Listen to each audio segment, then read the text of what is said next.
ఆంధ్రప్రదేశ్ రాష్ట్ర డీజీపీ హరీష్ కుమార్ గుప్తా ఏర్పాటు చేసిన శక్తి టీంకు ప్రత్యేకంగా ఏర్పాటు చేయబడిన శక్తి దళం సభ్యులతో ఏలూరు జిల్లా పోలీసు కార్యాలయంలో ఎన్ సూర్యచంద్రరావు సమావేశం నిర్వహించారు. ఈ సందర్భంగా సూర్యచంద్రరావు మాట్లాడుతూ జిల్లా ఎస్పీ ప్రతాప్ శివకిషోర్ ఆధ్వర్యంలో ఏలూరు జిల్లాలో 6 శక్తి టీంలను ఏర్పాటు చేసినట్టు తెలిపారు.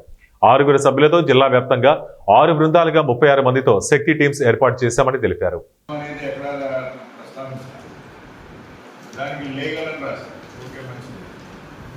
ఈ క్రైమ్ అగైన్స్ ఉమెన్ ఇంత ర్యాంపంట్గా మనం కళ్ళలో చూస్తుండగానే ఇంత భయంకరమైనటువంటి పరిస్థితి రావడానికి కారణం ఏంటంటే, ఒక స్త్రీకి ఇచ్చేటువంటి గౌరవం అనేది ఎప్పుడైతే అజాగ్రత్తగా ఉన్నామో, ఆ చట్టాల్లో ఎప్పుడైతే దేవుడి రాయలేదు గుర్తించలేకపోయాం.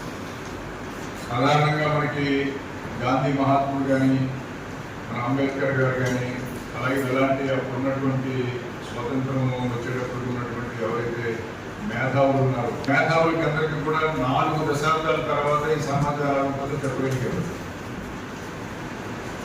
సో అలా చెప్పేవాళ్ళు ఆల్మోస్ట్ 65-70 వచ్చినప్పుడు